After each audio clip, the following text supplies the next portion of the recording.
ચાલો આગળ વધીએ.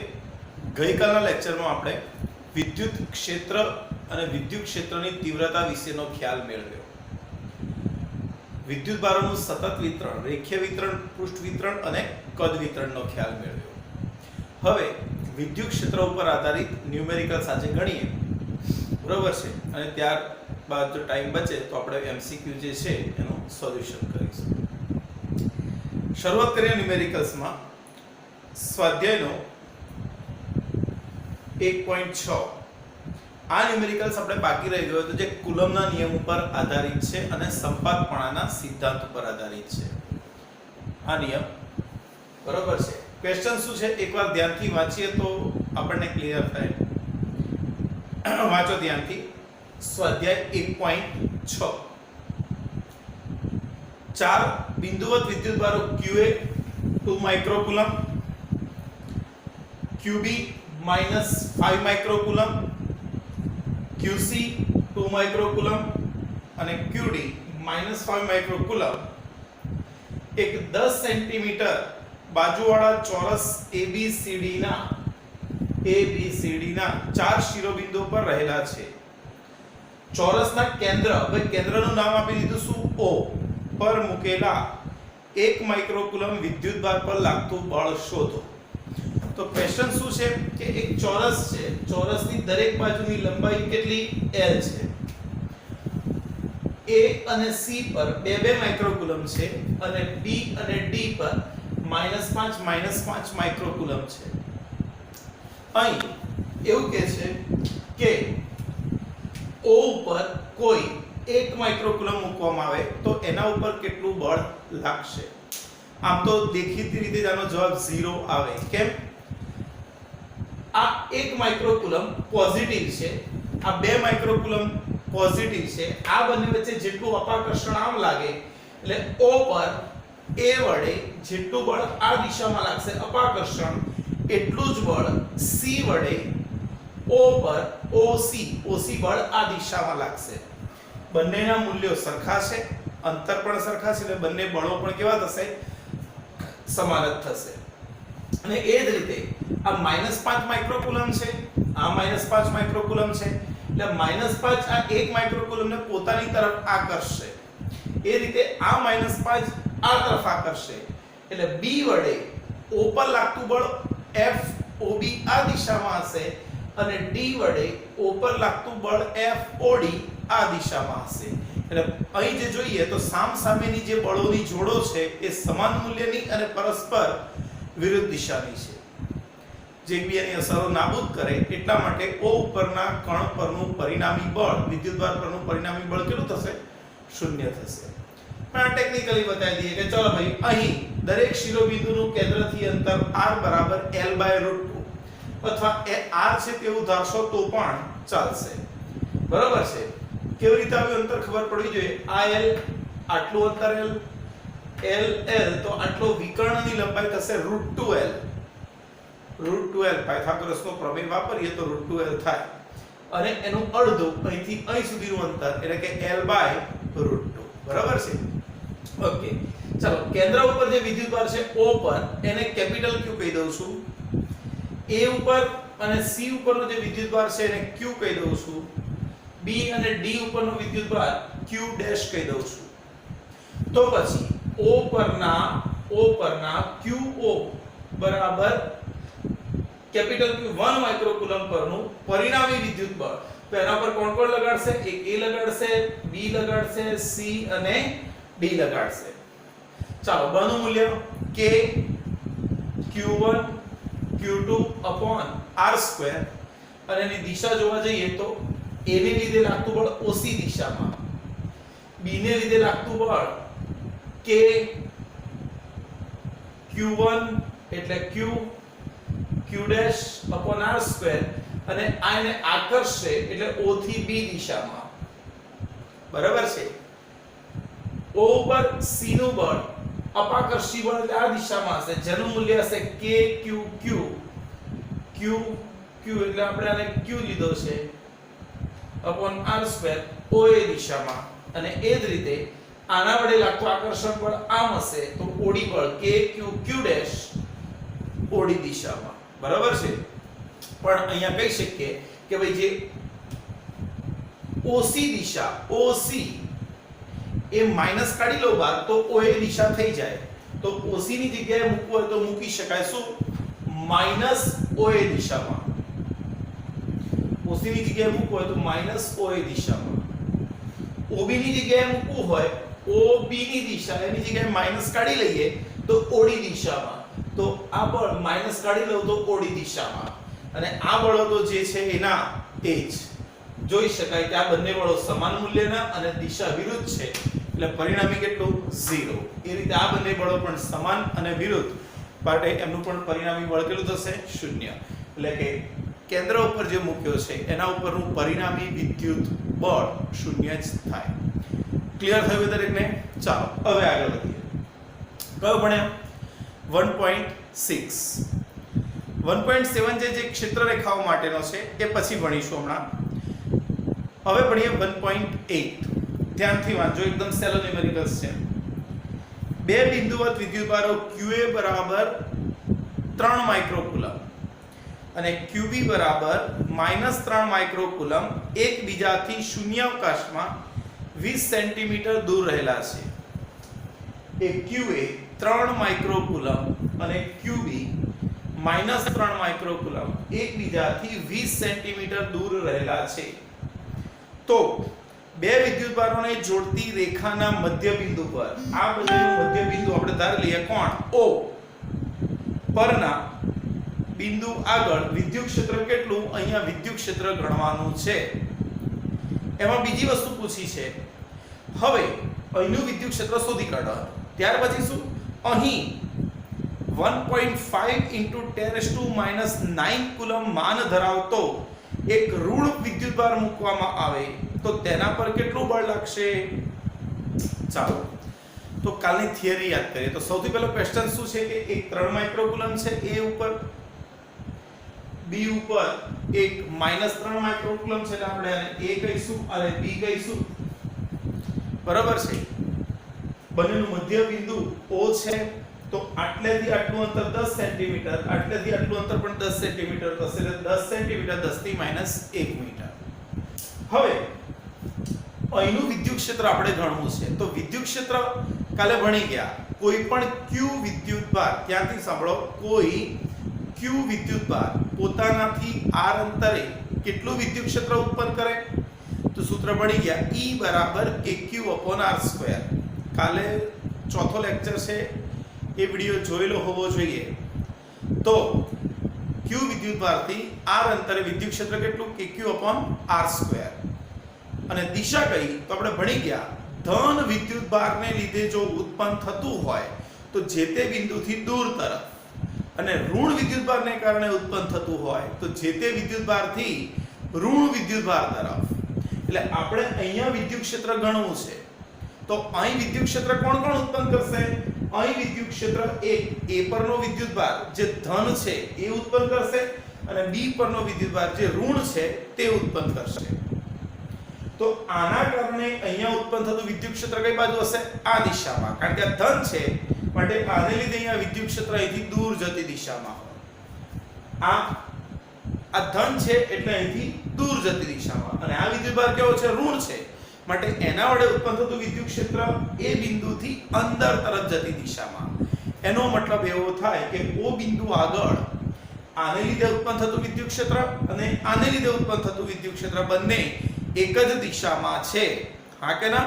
પરિણામે O આગળ પરિણામી વિદ્યુત ક્ષેત્ર એટલે A વડે ઉત્પન્ન થતું પ્લસ B વડે ઉત્પન્ન થતું. A વડે કેટલું? kq/r². B વડે કેટલું? kq/r². પણ બંને એક જ દિશામાં છે માટે આપણે બંનેની દિશા કેવી લીધી છે? પ્લસ, અને સરવાળો કર્યો છે એટલે પરિણામી વિદ્યુત ક્ષેત્ર થઈ ગયું 2kq/r². તો કિંમતો મૂકીએ. બે વિદ્યુતભારનું મૂલ્ય 3 × 10⁻⁶, k ની વેલ્યુ 9 × 10⁹ અને બંને વચ્ચેનું અંતર કોઈ મધ્ય બિંદુથી આટલું અંતર 10 સેન્ટીમીટર 10⁻⁻1² સાદુરૂપ આપીએ 5.4 × 10⁶ ન્યૂટન પ્રતિ કુલમ અને દિશા કઈ તો અહીંથી કઈ તરફ બી તરફ ક્લિયર થયું દરેક જણને હા કે ના ચાલો આ તો શું શોધી કાઢ્યું ઓ બિંદુ આગળનું વિદ્યુત ક્ષેત્ર પણ હવે પ્રશ્ન શું છે બીજો એમાં બી છે બી માં શું પૂછ્યું છે કે જે આ જગ્યાએ વિદ્યુત ક્ષેત્ર ફિક્સ કરી દીધું હવે અહીં 1.5 ગુણ્યા 10 ની -9 કુલમ ઋણ વિદ્યુતભાર મૂકવામાં આવે તો એના પર કેટલું બળ લાગે આ બિંદુ આગળ કોઈ વિદ્યુતભાર મૂકવામાં આવે છે કોઈ ત્રીજો વિદ્યુતભાર જેનું નામ શું પાડીશું સ્મોલ ક્યુ 1.5 ગુણ્યા 10 ની -9 કુલમ તો અહીંયા આપણે મૂકવાનો છે તો તેના ઉપર બળ કેટલું લાગશે તો આપણે ભણી ગયા કાલે કે જે બિંદુએ વિદ્યુત ક્ષેત્ર E હોય ત્યાં Q વિદ્યુતભાર મૂકીએ તો એના ઉપર લાગતું બળ કેટલું હશે F બરાબર QE તો E તો આપણી પાસે છે અને Q કેટલો 1.6 1.5 × 10⁻⁹ કુલમ તો આ બાજુની સ્લાઇડમાં લખેલું છે એટલે આપણે બાજુની સ્લાઇડમાં જોઈએ તો પછી વિદ્યુત ક્ષેત્ર કેટલું હતું વિદ્યુત ક્ષેત્ર કેટલું મળ્યું તો આપણને 5.4 × 10⁶ ન્યૂટન પ્રતિ કુલમ અને એ જગ્યાએ હવે -1.5 × 10⁻⁹ કુલમ મૂકીશું તો એના ઉપર લાગતું બળ F બરાબર QE Q કેટલું -1.5 × 10⁻⁹ કુલમ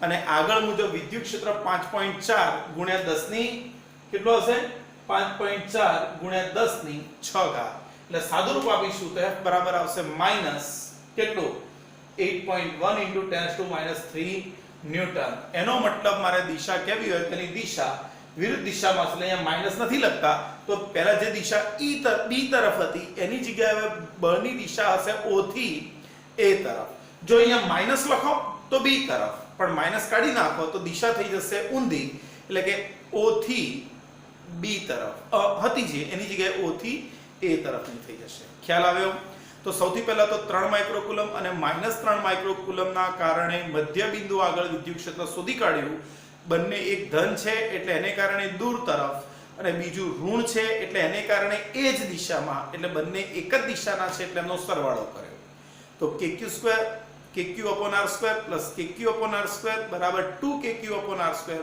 સૂત્ર મૂકીને વિદ્યુત ક્ષેત્ર ગણી નાખ્યું અને પછી એ જગ્યાએ એ બિંદુએ q વિદ્યુતભાર મૂકવામાં આવે તો એના ઉપર લાગતું બળ શું થશે F બરાબર QE હશે હા કે ના ચાલો તો પછી આગળ વધીએ હવે કયો ક્વેશ્ચન છે એના પછી સ્વાધ્યાયનો કયો છે 1.14 કયો છે સ્વાધ્યાયનો 1.14 ચાલો ધ્યાન રાખજો શું છે ક્વેશ્ચન ધ્યાનથી વાંચો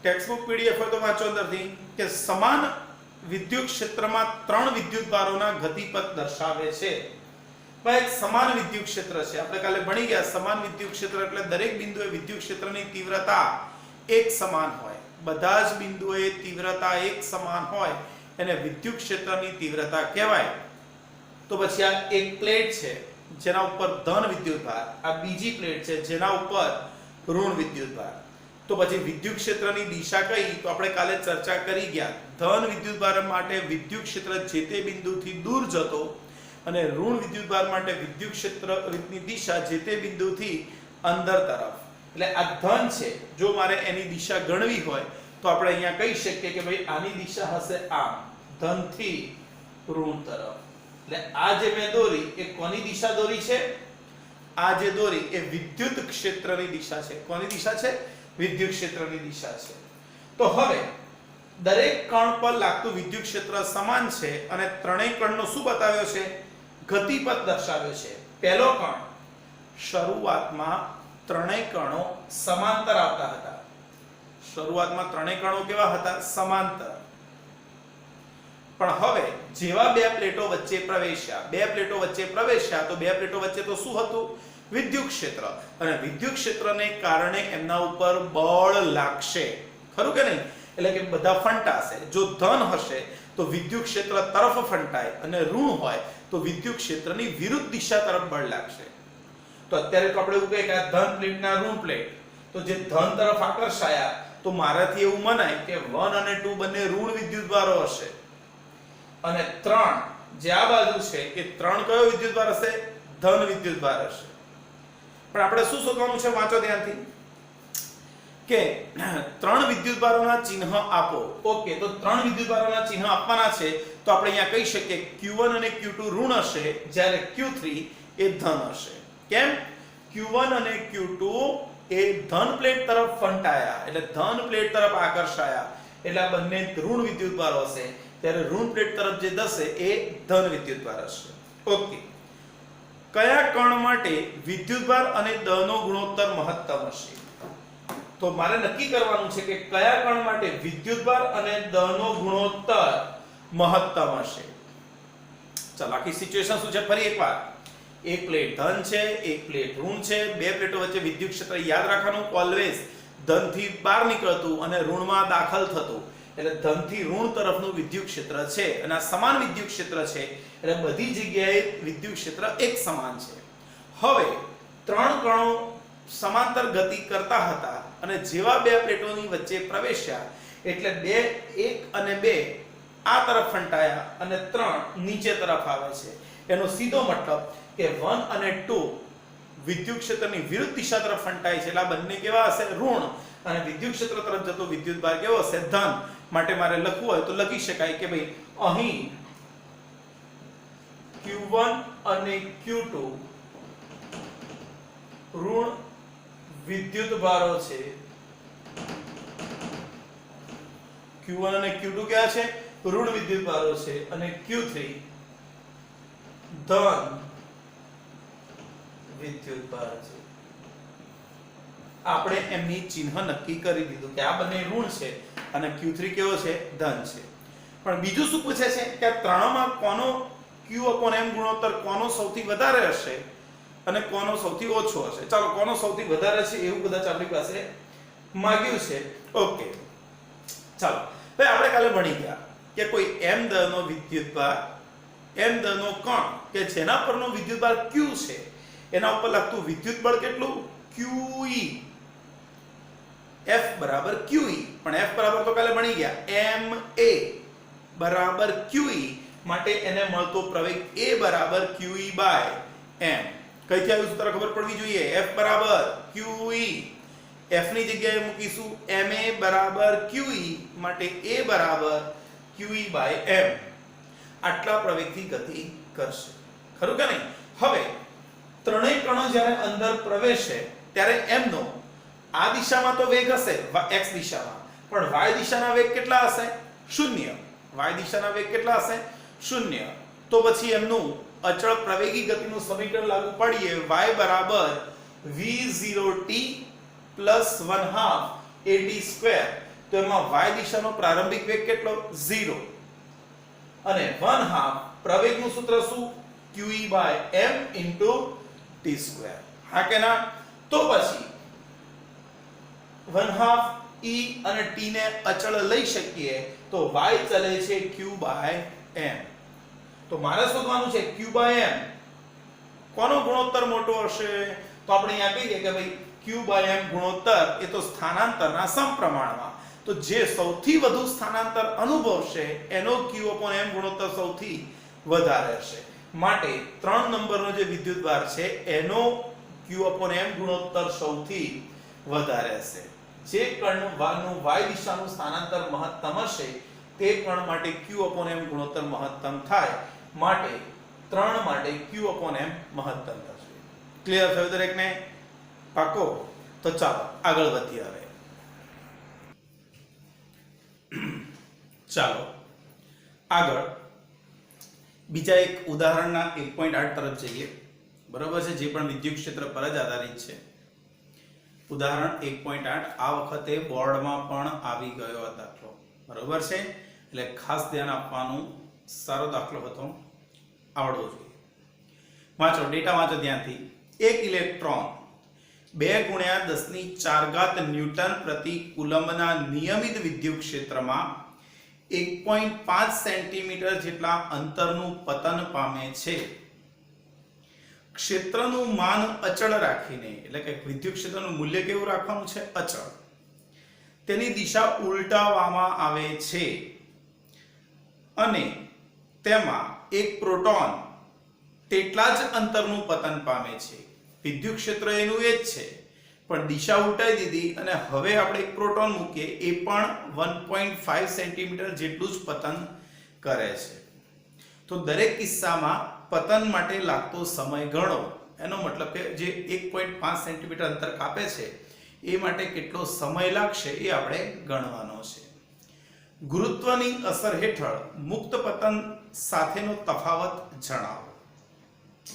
ચાલો શું ક્વેશ્ચન છે ધ્યાનથી સમજીએ. તો જો આ એક પ્લેટ છે એવું માની લો અને બીજી ધન પ્લેટ છે, એટલે વિદ્યુત ક્ષેત્ર ઓલવેઝ ધન થી કઈ તરફ? ઋણ તરફ હોય.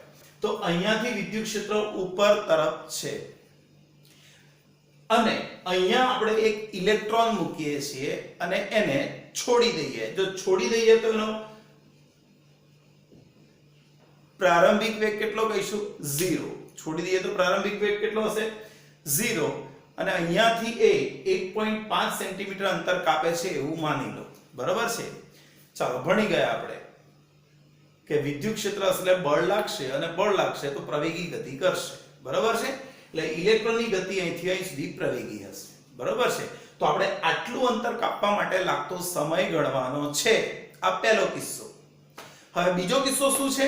ભાઈ બીજા કિસ્સામાં વિદ્યુત ક્ષેત્ર ઉલટાઈ દીધું. એનો મતલબ કે ઉપર ધન કરી નાખ્યું અને નીચે ઋણ કરી નાખ્યું. એટલે વિદ્યુત ક્ષેત્ર ધન થી ઋણ નીચે તરફ.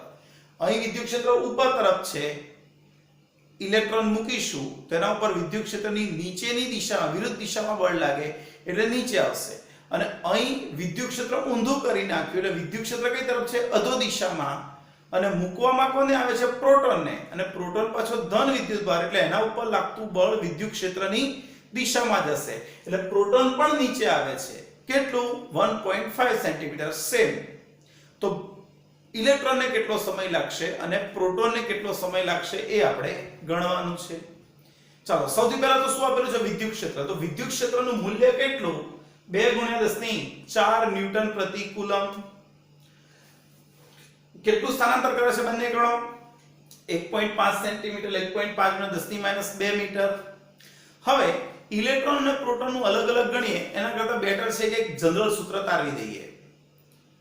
તો માની લઈએ કે બંને કણો મુક્ત પતન કરે છે એટલે બંને કણોનો પ્રારંભિક વેગ તો કેટલો છે ભાઈ? બંને કણોનો પ્રારંભિક વેગ તો 0 છે.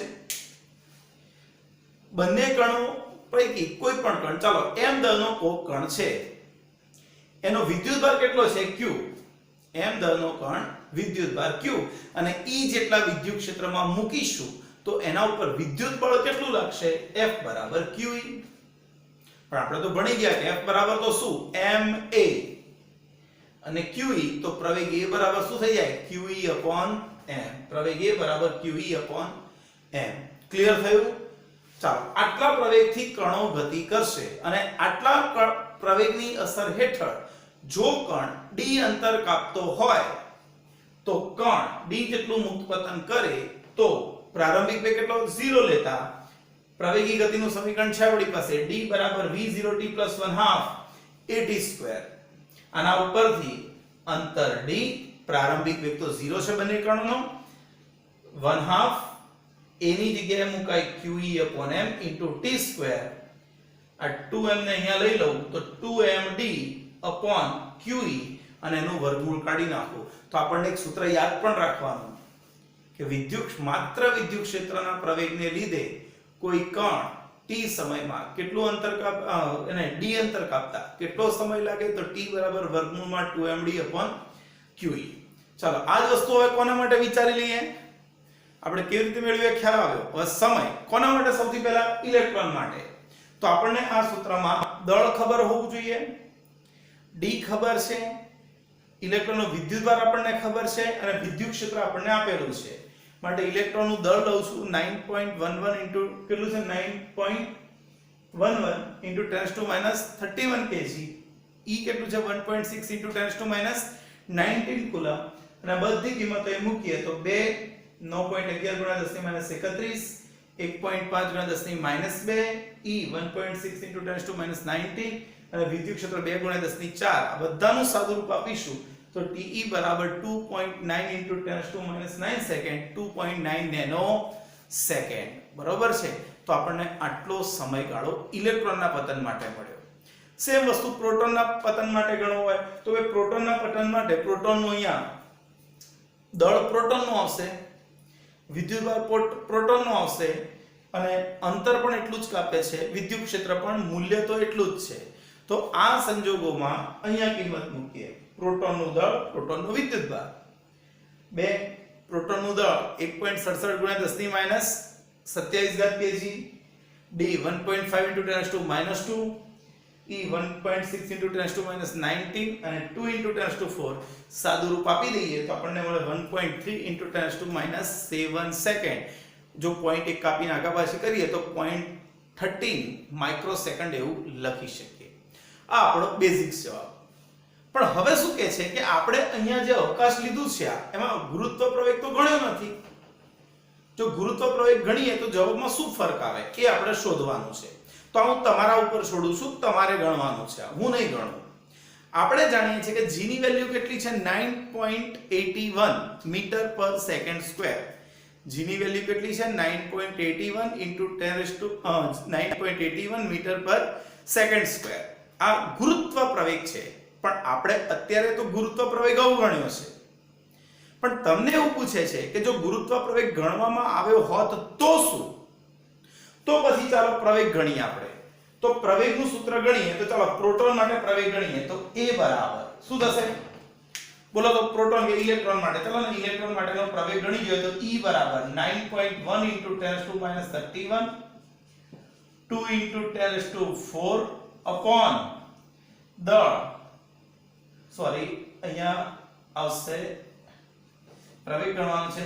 E બરાબર 1.6 × 10⁻19 2 × 10⁴ upon ઇલેક્ટ્રોન દળ 9.1 × 10⁻31 અને એપ્રોક્સિમેટલી ગણીશું તો આ ઉપર 12 ને 4 એપ્રોક્સિમેટલી 10⁻16 મીટર પર સેકન્ડ સ્ક્વેર. શું આવ્યું? A બરાબર આટલું. હવે પ્રવેગ તો જોવો ભાઈ 10⁻16 મીટર પર સેકન્ડ સ્ક્વેર. જ્યારે ગુરુત્વ પ્રવેગ તો એપ્રોક્સિમેટલી 10 જ ગણાય. આ 10 ની સાપેક્ષે તો આ પ્રવેગ ઘણો મોટો છે. એટલે આપણે અહીંયા ગુરુત્વ મુક્ત અવકાશ ના પણ લઈએ એક સમયે તો પણ આ જવાબમાં કંઈ ખાસ ફેરફાર થશે નહીં. ખ્યાલ આવે છે? તો એપ્રોક્સિમેટલી આટલું આવે. આ જ વસ્તુ પ્રોટોન માટે માપો તો પ્રોટોન માટે અહીંયા દળ કેટલું લેશો? 10⁻27. 10⁻27. 27 ને 4 31 એટલે પ્રોટોનનો પ્રવેગ કેટલો આવશે? 10⁻12 એપ્રોક્સિમેટલી 10⁻12 મીટર પર સેકન્ડ સ્ક્વેર. એટલે આ દાખલામાં આપણે ગુરુત્વ પ્રવેગ ધારીએ કે ના ધારીએ બંનેમાં કંઈ ફરક પડશે નહીં. મુક્ત અવકાશ લઈએ તો પણ લગભગ જે જવાબ આવે છે એ જવાબ ગુરુત્વ પ્રવેગને ધ્યાનમાં લઈશું તો પણ કદાચ એ જ આવશે. બરાબર છે? ચાલો, ક્લિયર થઈ ગયું આખું ન્યુમેરિકલ? જોઈ લો ફરી એકવાર, એટલે બાજુની સ્લાઇડ પર જઈએ. ચાલો, તો આગળ જોઈએ. વધારાના સ્વાધ્યાયનો જોઈએ. હવે એક વધારાના સ્વાધ્યાયનો એક જોઈ લઈએ. 1.25 જો કાઢો એક્સરસાઇઝનો 1.25 જે વધારાના સ્વાધ્યાયનો છે એ ફરી એકવાર જોઈ લઈએ. સહેલો જ છે. શું છે? મિલિકાનના ઓઇલ ડ્રોપના પ્રયોગમાં. ભાઈ મિલિકાનો પ્રયોગ શું છે? તો મિલિકાને જે પ્રયોગ કર્યો તો વિદ્યુતભારનો ગુણોત્તર અને દળનો ગુણોત્તર માપવાનો, E/m ગુણોત્તર માપવાનો. એમાં એણે એક પ્રવાહીના બૂંદને વિદ્યુત ક્ષેત્ર વડે હવામાં સ્થિર રાખ્યું હતું. બરાબર છે? તો વાંચો ધ્યાનથી. મિલિકાનના ઓઇલ ડ્રોપના પ્રયોગમાં 12 વધારાના ઇલેક્ટ્રોન ધરાવતું. એટલે અહીંયા મેં લઈ લીધું કે n બરાબર કેટલા? 12. બૂંદ પર વધારાના 12 ઇલેક્ટ્રોન છે. એક ઓઇલ ડ્રોપ 2.55 × 10⁴ ન્યૂટન પ્રતિ કુલમના સમાન વિદ્યુત ક્ષેત્રમાં સ્થિર રાખવામાં આવ્યું છે. વિદ્યુત ક્ષેત્ર આપેલું છે, બૂંદ ઉપર 12 જેટલા ઇલેક્ટ્રોન વધારાના છે. ઓઇલની ઘનતા એટલે જે બૂંદ છે એ ઓઇલનું છે ને ઓઇલની ઘનતા આપેલી છે 1.26 ગ્રામ પર સેન્ટીમીટર ક્યુબ. અહીંયા ગુણ્યા 10⁻³ kg પ્રતિ મીટર ક્યુબ લખી શકીએ. બરાબર છે? ઓકે, આગળ શું કહે છે? તો ડ્રોપની ત્રિજ્યા શોધો. જે બૂંદ છે એની ત્રિજ્યા શોધવાની છે. g આપેલો છે, e આપેલો છે અને આપણે શું શોધવાનું છે? તો બૂંદની ત્રિજ્યા. ચાલો વિચારીએ. કે ભાઈ એક બૂંદ છે એને હવામાં સ્થિર રાખવાનું છે, પણ સ્થિર રાખીશ તો વજન બળના કારણે પડી જાય. જો પડવા ના દેવું હોય તો મારે એના ઉપર વિદ્યુત ક્ષેત્ર લગાડવું પડે. તો વધારાના ઇલેક્ટ્રોન છે એટલે એના ઉપર ઋણ વિદ્યુતભાર હશે. જો ઋણ વિદ્યુતભાર હોય અને મારે એને વજન બળની વિરુદ્ધ દિશામાં બળ લગાડવું હોય, અહીંયા ધ્યાન રાખજો, એક અગત્યની વસ્તુ MCQ માં કામ લાગશે જે બોલું છું એ. બૂંદ ઉપર વિદ્યુતભાર કેવો છે? ઋણ, કારણ કે એના ઉપર વધારાના ઇલેક્ટ્રોન છે. એના ઉપર વજન બળ કઈ બાજુ લાગે? અધો દિશામાં. મારે એને હવામાં સ્થિર રાખવું છે તો એના ઉપર વિદ્યુત બળ કઈ બાજુ લાગવું જોઈએ? ઉપરની દિશામાં. એના ઉપર લખવું હોય તો લખાય કે ભાઈ આ બૂંદ છે તો બૂંદ ઉપર આ બાજુ બળ કયું લાગશે? વિદ્યુત ક્ષેત્ર. અને આ બાજુ કયું બળ લાગશે? mg લાગશે કે નહીં? પણ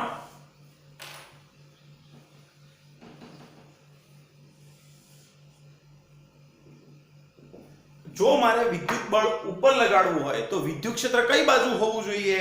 તો વિદ્યુત ક્ષેત્રની દિશા ખબર હોવી જોઈએ. ભાઈ વિદ્યુત ક્ષેત્ર છે ને અધો દિશામાં હશે. કેમ? કારણ કે આપણે ભણી ગયા ઋણ વિદ્યુતભાર ઉપર બળ કઈ બાજુ લાગે? વિદ્યુત ક્ષેત્રની વિરુદ્ધ દિશામાં. માટે જો વિદ્યુત બળ ઉપર તરફ લાગતું હોય તો વિદ્યુત ક્ષેત્ર કઈ બાજુ હશે? નીચે તરફ.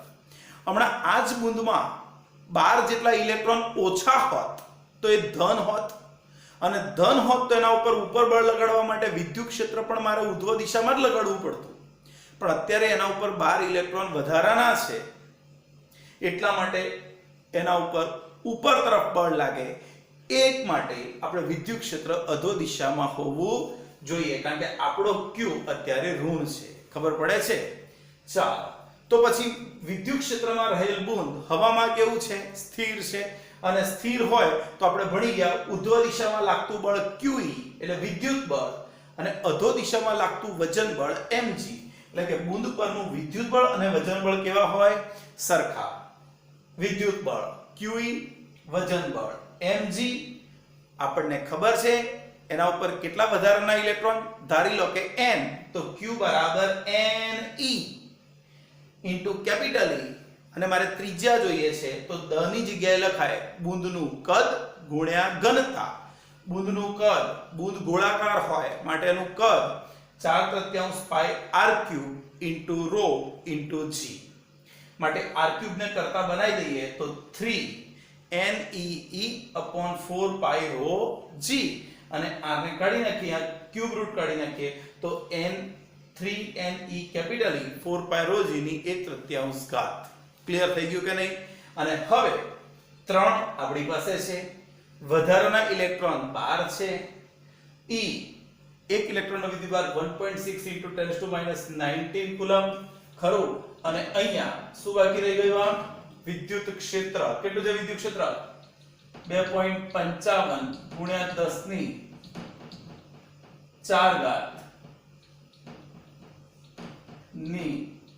1/3 ઘાત. બરોબર છે? 3 n 12 E 1.6 ગુણ્યા 10⁻19 ઘાત, અને વિદ્યુત ક્ષેત્ર 2.55 ગુણ્યા 10⁴ છેદમાં 344 પાઈ એટલે 3.14, ρ એટલે 1.26 × 10⁻³ અને g એટલે કેટલું થશે? 9.81. આખાને સાદું રૂપ આપીશું તો એપ્રોક્સિમેટલી વેલ્યુ આવે છે 9.81 × 10⁻7 મીટર. જો મિલીમીટરમાં ફેરવીશું તો 9.81 × 10⁻4 મિલીમીટર આટલી વેલ્યુ આવશે. ક્લિયર થયું દરેકના મગજમાં? ચાલો, બંને ન્યુમેરિકલ્સ ફરી એકવાર જોઈ લો ત્યાં. બરોબર છે? પછી આગળ વધીએ. ચાલો હવે આગળ વધીએ. ઉદાહરણ 1.9 જો ધ્યાનથી. ઉદાહરણ 1.9 થોડોક લાંબો ન્યુમેરિકલ છે, કેલ્ક્યુલેશન વધારે છે, છતાં પણ આવડવો જ જોઈએ. ધ્યાનથી વાંચો. 10⁻8 કુલમ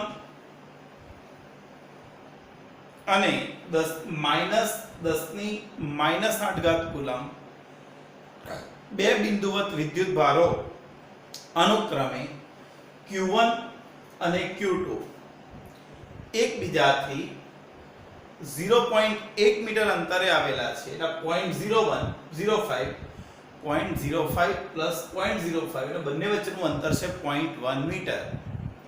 તો એ બી સી બિંદુએ વિદ્યુત ક્ષેત્ર ગણો. ભાઈ આપણને આકૃતિ આપી છે અને આકૃતિ પરથી કહે છે કે ત્રણ બિંદુઓ છે એ બી સી, ત્રણ જગ્યાએ વિદ્યુત ક્ષેત્ર ગણવાનું છે. તો જો અહીંયા એક વિદ્યુત ભાર છે 10⁻8 કુલમ Q1 આગળ, બીજો વિદ્યુત ભાર છે Q2 -10⁻8 કુલમ, અને એ બિંદુ આ રહ્યું, આ બંનેના મધ્ય બિંદુ આગળ, બી બિંદુ આનાથી 0.05 મીટર દૂર છે, અને સી બિંદુ અહીં છે. આ સી બિંદુનું આનાથી અંતર 0.1, આ અંતર પણ 0.1 મીટર છે. ત્રણ જગ્યાએ વિદ્યુત ક્ષેત્ર શોધવાનું છે એ, બી અને સી. ચાલો ધારી લઈએ કે આ કઈ છે બી બિંદુ, આ કયું બિંદુ છે એ, તો બી થી એ તરફની દિશાને ધન દિશા તરીકે લઈશું. બી થી એ તરફની દિશાને ધન x દિશા તરીકે લઈશું, અથવા Q1 થી Q2 ની દિશાને ધન x દિશા તરીકે લઈશું. બરાબર છે. ચાલો હવે શું કહે છે ભાઈ, એ આગળ વિદ્યુત ક્ષેત્ર શોધવું છે. એ આગળ આ જગ્યાએ વિદ્યુત ક્ષેત્ર શોધવું છે. યાદ રાખવાનું, જેટલા વિદ્યુત ભારો એટલા વિદ્યુત ક્ષેત્રો. તો વિદ્યુત ક્ષેત્રો કેટલા ઉત્પન્ન થાય? બે. એક એ Q1 વડે ઉત્પન્ન થતું વિદ્યુત ક્ષેત્ર, અને બીજું Q2 વડે ઉત્પન્ન થતું વિદ્યુત ક્ષેત્ર. અને પરિણામી વિદ્યુત ક્ષેત્ર ગણવું હોય તો દરેક વિદ્યુત ક્ષેત્રનો સદિશ સરવાળો. તો એ બિંદુ આગળનું વિદ્યુત ક્ષેત્ર મારે ગણવું છે. એ આગળ પરિણામી વિદ્યુત ક્ષેત્ર. તો એ આગળ કોણ કોણ વિદ્યુત ક્ષેત્ર ઉત્પન્ન કરશે? એક તો 1 ઉત્પન્ન કરશે અને બીજો 2 ઉત્પન્ન કરશે. પણ અહીંયા જોવો તો એ આગળ 1 ને લીધે, એ આગળ 1 ને લીધે અહીંથી કઈ બાજુ આ ધન વિદ્યુતભાર છે. ભાઈ ધન વિદ્યુતભારનું વિદ્યુત ક્ષેત્ર જે તે બિંદુથી એના આ ઉત્પન્ન કરતો હોય તો આને લીધે અહીંથી એનાથી દૂર તરફ, એટલે કે આ ધન છે તો એને લીધે અહીંથી વિદ્યુત ક્ષેત્ર દૂર તરફ, અને આ કયો વિદ્યુતભાર છે? ઋણ, તો એને લીધે અહીંયા વિદ્યુત ક્ષેત્ર જે તે બિંદુથી ઋણ તરફ, ધન માટે દૂર તરફ અને ઋણ માટે એના તરફ આવતી દિશામાં, એટલે પ્લસ Q1. આ જે Q1 વિદ્યુતભાર છે પ્લસ છે, ધન વિદ્યુતભાર છે પોઝિટિવ છે, જે આને આમ વિદ્યુત ક્ષેત્ર ઉત્પન્ન કરશે અને આનું વિદ્યુત ક્ષેત્ર આમ હશે. એટલે એ બિંદુ આગળ 1 વડે ઉત્પન્ન થતું વિદ્યુત ક્ષેત્ર અને 2 વડે ઉત્પન્ન થતું વિદ્યુત ક્ષેત્ર બંને એક જ દિશામાં હોય. હા કે ના? ચલો બંને વિદ્યુત ક્ષેત્રો એક જ દિશામાં હશે. આને લીધે અહીંયા વિદ્યુત ક્ષેત્ર કેટલું? કે Q1 અપોન આ બંને વચ્ચેનું અંતર r². આને લીધે અહીંયા વિદ્યુત ક્ષેત્ર કેટલું? તો કે Q2 અપોન આ બંને વચ્ચેનું અંતર r_a2². અને દિશા કઈ? ધન x દિશા. ચાલો k ની વેલ્યુ 9 × 10⁹ Q1 10⁻8, અંતર 5 × 10⁻2² પ્લસ અહીંયા k 9 × 10⁹. અહીંયા આપણે મૂલ્યમાં દિશા લઈ લીધી છે, અહીંયા માઈનસ લેવાની જરૂર નથી, માઈનસ મૂકવાનું નહીં. જો માઈનસ મૂકવું હોય તો પછી દિશા અહીંયા એ રીતે લેવી પડે, પણ આપણે ઓલરેડી દિશા કન્સિડર કરી લીધી છે કે ભાઈ અહીંયાથી કઈ તરફ? આ તરફ ઋણ છે. એટલે તો 9 × 10⁹ મૂલ્યની દ્રષ્ટિએ 10⁻8 લેવાય, અને અંતર 5 × 10⁻2². સાદુરૂપ આપીએ તો 0.36 × 10⁵ પ્લસ 0.36 × 10⁵, 0.72 × 10⁵, અને 7.2 કેટલો હશે? 7.2 × 10⁴ ન્યૂટન પ્રતિ કુલમ. અને દિશા કઈ? ધન x દિશા, અથવા કેવું હોય તો જમણી બાજુ b થી a તરફ. આવે કે ના આવે? આ કોના વડે ઉત્પન્ન થતું? a વડે, a આગળ ઉત્પન્ન થતું. ચાલો સેમ વસ્તુ મારે શોધવું છે b આગળ ઉત્પન્ન થતું. b આગળ, ભાઈ b આગળ વિચાર કરીએ હવે. બરોબર છે? તો જો તો આ ધન છે, b આગળ આને લીધે b આગળ અહીંથી દૂર તરફ, એટલે આને લીધે અહીંથી દૂર તરફ પેલી બાજુ જતું, અને આ ઋણ છે તો આને લીધે અહીંથી અંદર આવતી દિશામાં. માટે b આગળ ઉત્પન્ન થતું વિદ્યુત ક્ષેત્ર 1 ને લીધે ઋણ x દિશામાં હશે, અને આ Q2 ને લીધે અહીંથી ધન x દિશામાં હશે. માટે b આગળનું વિદ્યુત ક્ષેત્ર કેવું હોય તો EB બરાબર EB1 EB2 b આગળ 1 ને લીધે પ્લસ b આગળ 2 ને લીધે ચલો b આગળ 1 ને લીધે b આગળ 1 ને લીધે અહીંથી ઋણ x દિશામાં એટલે માઈનસ kq/b થી 1 નું અંતર પ્લસ દિશા કઈ ઋણ x દિશા લીધી આપણે અને 2 ને લીધે તો kq/r² અને એ પણ ધન x દિશામાં હશે ચાલો ફરી કિંમતો મૂકે તો નક્કીની વેલ્યુ q1 અંતર આટલું અંતર છે 5 × 10 - 2 તો 5 × 10 - 2 નો square I caret plus 9 × 10 - 9 q2 10 - 8 આ થશે 1. આટલેથી 2 થી b નું અંતર એટલે 0.05 0.05 એટલે 0.15 થાય એટલે આપણે લખો તો લખાય કે ભાઈ કેટલું તો 1.5 બરાબર છે 1.5 આ કહેવાય ને 5 × 10 - 2 એટલે 0.15 થશે બરાબર લખ્યું ને ના આ થશે -1 થશે ને આ થશે 10⁻1 બરાબર છે તો 1.5 × 10 - 2 નો સ્ક્વેર અને સાદુરૂપ આપી દઈએ તો આ થશે 0.36 × 10 5 અને આ થશે 0.04 × 10 5 આને ઘાતમાં સેટ કરીએ તો 3.6 × 10 4 અને 0.4 × 10 4 પણ આ વિદ્યુત ક્ષેત્ર આના લીધે અહીંથી આમ અને આના લીધે અહીંથી આમ બંને પરસ્પર વિરુદ્ધ છે એટલે માઈનસ પ્લસ -3.2 × 10 4 I ન્યૂટન પ્રતિ કુલમ એટલે દિશા કઈ આવશે ઋણ x દિશા એટલે કેવું હોય તો a થી b તરફ અથવા q2 થી q1 તરફની દિશા ખરું હવે વાત રહી કોની c આગળ તો ભાઈ c આગળ ફરી જોઈ લઈએ c આગળ આનાથી અહીંયા આમ વિદ્યુત ક્ષેત્ર હશે આ ધન વિદ્યુતભારથી વિદ્યુત ક્ષેત્ર આ બિંદુથી રેખામાં દૂર તરફ આ ઋણ વિદ્યુતભાર એનું વિદ્યુત ક્ષેત્ર બિંદુથી રેખા તરફ હા કે ના આ તરફનું વિદ્યુત ક્ષેત્ર છે અને આ બંનેનું પરિણામી વિદ્યુત ક્ષેત્ર કઈ બાજુ હશે આ બાજુ હશે તો આપણને આકૃતિ પરથી સ્પષ્ટ થઈ જાય છે કે 1 ને લીધે c આગળ વિદ્યુત ક્ષેત્ર આમ માઈનસ છે એટલે c આગળ વિદ્યુત ક્ષેત્ર અંદર આવતી દિશામાં અને એ બંનેનું પરિણામી તો ભાઈ આનો y ઘટક અને આનો y ઘટક આનો y ઘટક કે બેની અસરો નાબૂદ કરશે જ્યારે બંનેના x ઘટકો એક જ દિશામાં હોય તો આપણે અહીંયા લખી શકીએ કે આકૃતિમાં દર્શાવ્યા મુજબ ભાઈ આટલેથી આટલું અંતર અને આટલેથી આટલું અંતર સરખું જ છે માટે c આગળ 1 ને લીધે ઉત્પન્ન થતું કે c આગળ 2 ને લીધે ઉત્પન્ન થતું બંને વિદ્યુત ક્ષેત્રો સમાન જ હોય માટે EC1 કહું કે EC2 કહું મૂલ્ય તો કેટલું હશે kq/r².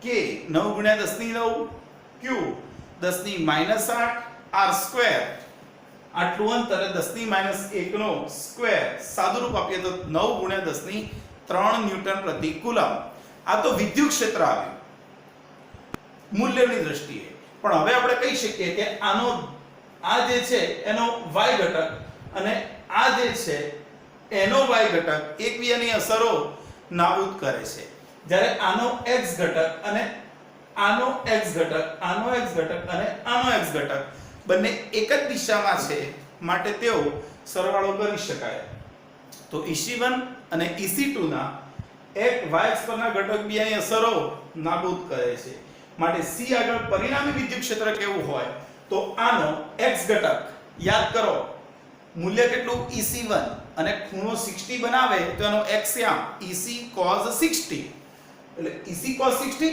અને એ જ રીતે EC2 cos 60 EC1 cos 60 EC2 cos 60 બંને EC1 અને EC2 ના x દિશાના ઘટકો છે તો cos 60 લઈ લઈએ અને દિશા કઈ ધન x દિશા તો EC1 9 × 10 9 cos 60 1/2 પ્લસ EC2 અહીંયા શું આવશે EC2 આવશે EC2 cos 60 સાદું રૂપ આપી દઈએ તો 9 × 10 3 1/2 એટલે 1 થઈ જશે તો આ થઈ જશે 9 × 10 3 ન્યૂટન પ્રતિ કુલમ અને દિશા કઈ આ દિશા ધન x, એટલે જો કેવું હોય તો આપણે અહીંયા કહી શકીએ કે જમણી તરફ. ચોપડીની ભાષામાં કઈ દિશા? જમણી તરફ. અહીં લખો તો કઈ તરફ? ડાબી તરફ. અને અહીં લખો તો કઈ તરફ? ચોપડીની ભાષામાં જમણી તરફ. તો આખો દાખલો થોડોક લાંબો છે, પણ સમજો, દિશાઓ પરફેક્ટ સમજો તો આપણને આવડે. એટલે રિપીટ કરવાની દિશા ધ્યાનથી વિચારીને જોવાની કે ભાઈ અહીંયા આ ધન છે, ધનને લીધે જે તે બિંદુથી હવે અહીંયા આ વિદ્યુત ક્ષેત્ર ઉત્પન્ન કરતો હોય, વિદ્યુત ક્ષેત્ર કોણ ઉત્પન્ન કરશે? Q1. પણ Q1 તો ધન છે, ક્યાં ઉત્પન્ન કરે છે? એ બિંદુએ. તો એ બિંદુ આગળની દિશા કઈ? જો ધન હોય તો એનાથી દૂર જતી દિશામાં. અને માનો કે કદાચ આ ઋણ હોત તો આને લીધે આમ આવતું પાછું, પણ અત્યારે તો આ ધન છે એટલે આને લીધે આમ, અને આ ઋણ છે તો એને લીધે આમ. માટે એ બિંદુ આગળ Q1 અને Q2 બંનેના કારણે વિદ્યુત ક્ષેત્ર એક જ દિશામાં છે. બી બિંદુ આગળ Q1 ધન છે એને લીધે ઋણ x દિશામાં, Q2 ધન ઋણ છે એને લીધે અંદર, એટલે ધન x આવતી દિશામાં. બંને પરસ્પર વિરુદ્ધ છે એટલે માઈનસ આવ્યું. જ્યારે સી બિંદુ આગળ અહીંથી વિદ્યુત ક્ષેત્ર દૂર તરફ, આનું વિદ્યુત ક્ષેત્ર અંદર તરફ, તો બંનેના y ઘટકો એકબીજાને અસર નાબૂદ કરે એટલે આપણે x ઘટકો લઈને ગણી શકીએ છીએ. ક્લિયર થઈ ગયું દરેકને ને? તો કિંમતો કેવી રીતે મૂકવાની? આખો દાખલો ધ્યાનથી વિચારીને જોવાનો. બરોબર છે? એક વાર નહીં, બે વાર નહીં, ત્રણ વાર જોશો ત્યારે જ પરફેક્ટ ખબર પડશે કે આ શું બોલી ગયો, શું બધું. એટલે દિશાઓ અગત્યની હોવી જોઈએ. એટલે કાલે વિદ્યુત ક્ષેત્રની થિયરી ચલાવી એકદમ માઇન્ડમાં ક્લિયર હોય તો આ દાખલો આપણને આવડે કે વિદ્યુત ક્ષેત્ર કઈ દિશામાં છે. બરોબર છે? તો પછી આજે આટલું જ રાખીએ. બરોબર છે? આવતીકાલે બીજી થિયરી તરફ આગળ વધીશું. ચાલો, બરોબર છે? ફરી એકવાર બધું જોઈ લેવાનું. આજ તો જે દાખલા ગણાવે બધા જ, અને આ ટોપિકને આધારિત MCQ હવે હું કાલે મૂકીશ, તો એ MCQ પણ તમારે વિદ્યુત ક્ષેત્રના કાલે ગણવાના રહેશે. બરોબર છે? આ બધા દાખલા બે વાર ગણી નાખો, થિયરી લખી નાખો વિદ્યુત ક્ષેત્રની એક વાર, બે વાર, અને પછી MCQ સોલ્વ કરવા બેસવાના. તો દરેક MCQ આપણને આવડશે જ. તો કાલે તમને MCQ ની PDF મળી જશે જે વિદ્યુત ક્ષેત્ર ઉપર આધારિત હશે. એની ડિફિકલ્ટી પણ હું પછી સોલ્વ કરાવીશ. ચાલો, ગુડ નાઇટ.